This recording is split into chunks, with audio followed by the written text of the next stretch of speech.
Welcome to Spoken Reviews, home of the Spoken Reviews. Today, guys, we're going to do a one-year review of the 2022 Chevy Silverado LT 1500 with the V8. All right, guys, it's been 1 year with the Chevy, 20,000 miles. How's it doing?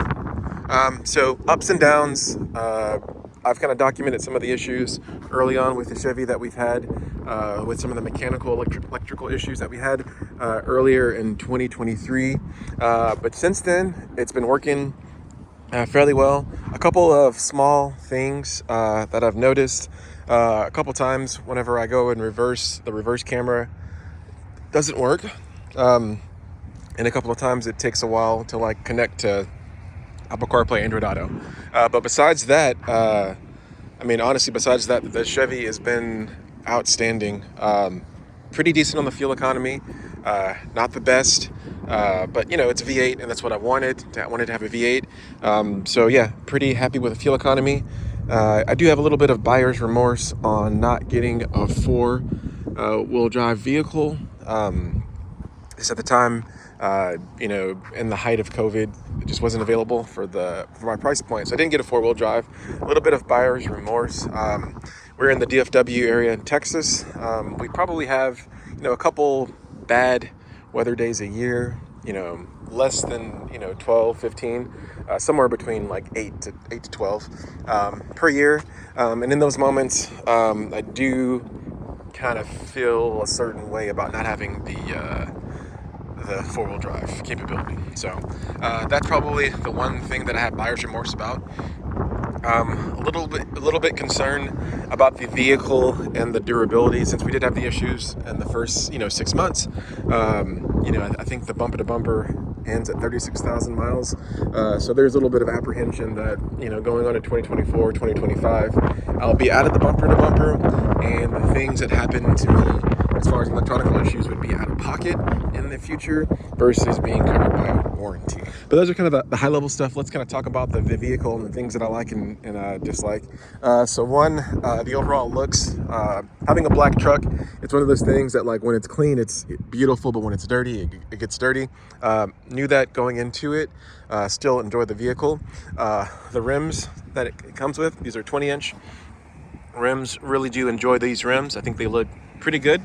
As far as the tires, these Bridgestones, they've been pretty good. I did have a nail in this back tire probably the first couple of months, and I had to replace the tire because it was inside the tread, it was outside the tread, couldn't be fixed. So that's probably the only thing that I've had with that. But yeah, as far as looks, I'm going to give it 9 out of 10. It's up there. I think it's super competitive with the other vehicles in its class as far as the looks go. So space-wise, let's look at the back seat first. I think the back seat's extremely nice. It's a good design. Really competitive for the class. I think it's a lot of good space. No complaints on that. I do like that the fold-up is nice and flat. Some vehicles like the Toyota, they do have like the box here. But yeah, I'm pretty sure the Chevy, the Ford, and the GM have a flat load bed. So very convenient, especially sometimes when I'm going out to my land and my property, just to be able to load stuff in here as well as the truck bed. So yeah, really like that. Pretty comfortable for the kids. Having the vents, so not having the vents so that they can get it. I will say that it'd be probably better if the vents were in the roof, but these vents are still good. But I do kind of worry when it's super hot that the kids aren't getting the best air circulation. Having the USB and USB-C ports here are great for the kids to keep their tablets charged up. So really do enjoy that. As far as the interior design for this to be an LT, I enjoy that it's pretty nice and soft. It doesn't seem plasticky. Some of the other vehicles are a lot more plasticky. Also, we have the fake wood. Again, fairly cheap to do, but it really does add to the aesthetic. And I like the color combination of the kind of like this wood with the kind of like the chrome here, steel metallic. Going on to the front, really do enjoy the front.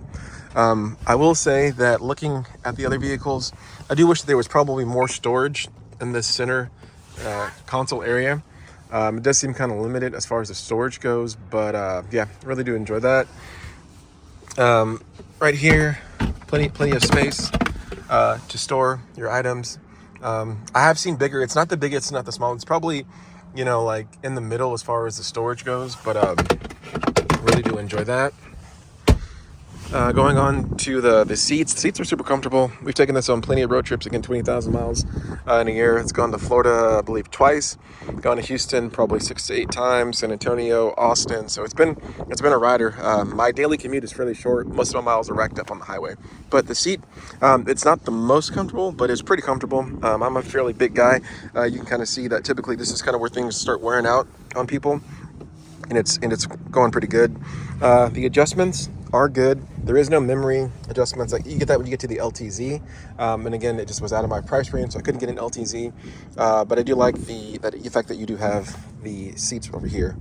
Okay, guys. Now, a big reason why I did go with the Chevy is when it comes for bang for your buck technology. This screen, absolutely fantastic. The color, it's great. Responsiveness is pretty good. It's not the best. It's hard.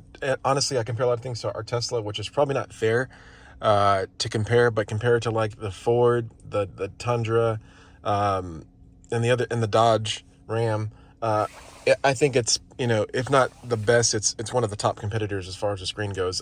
So a lot of bang for your buck with an LT. Again, you get the digital display here, which is fantastic.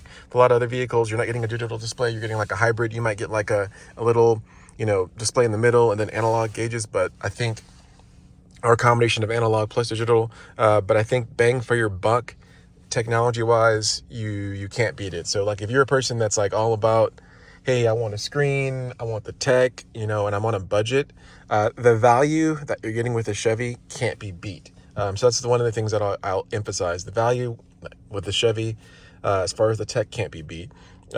For similar technology in here, you're going to spend an extra 15 grand for Ford. So like a nicer XLT and a Ford is going to be way more than this, right? So like, and that's what you're going to have to get. You can't get a base XLT. You have to get an XLT with a bumped up package.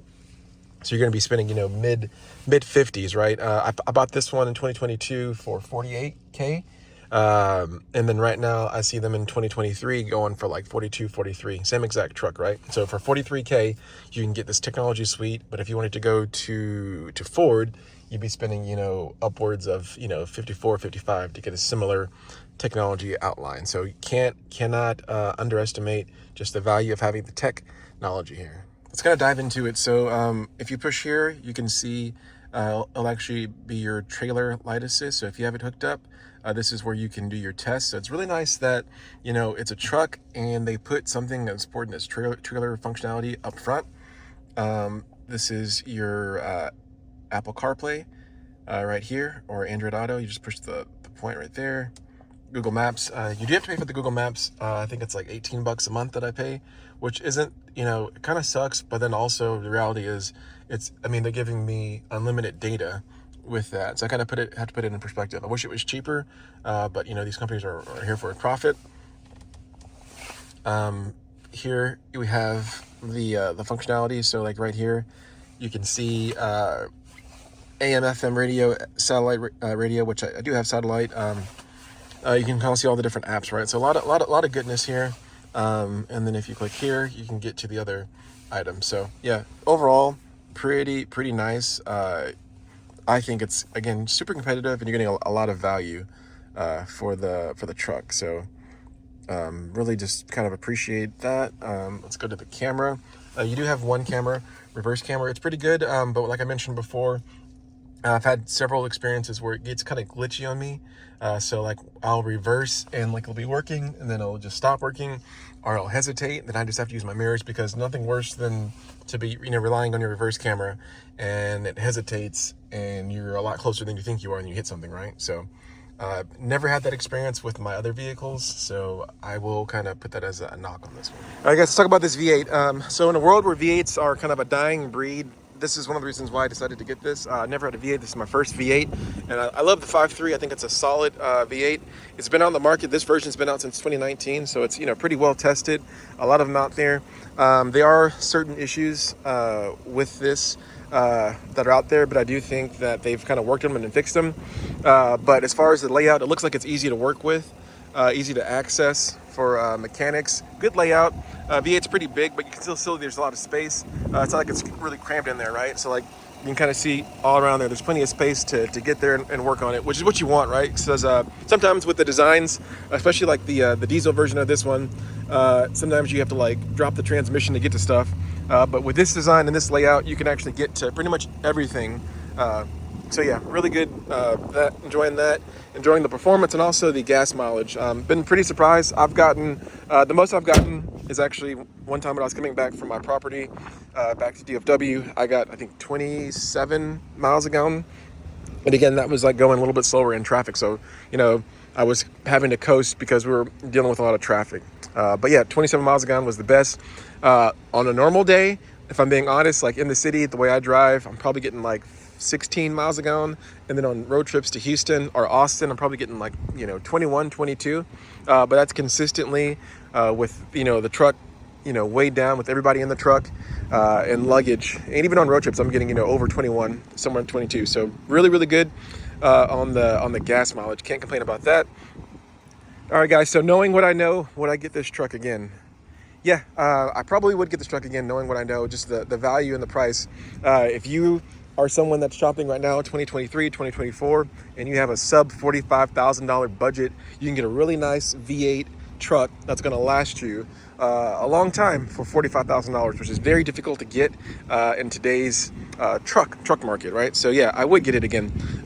If my budget was a little bit higher, I might go with something else.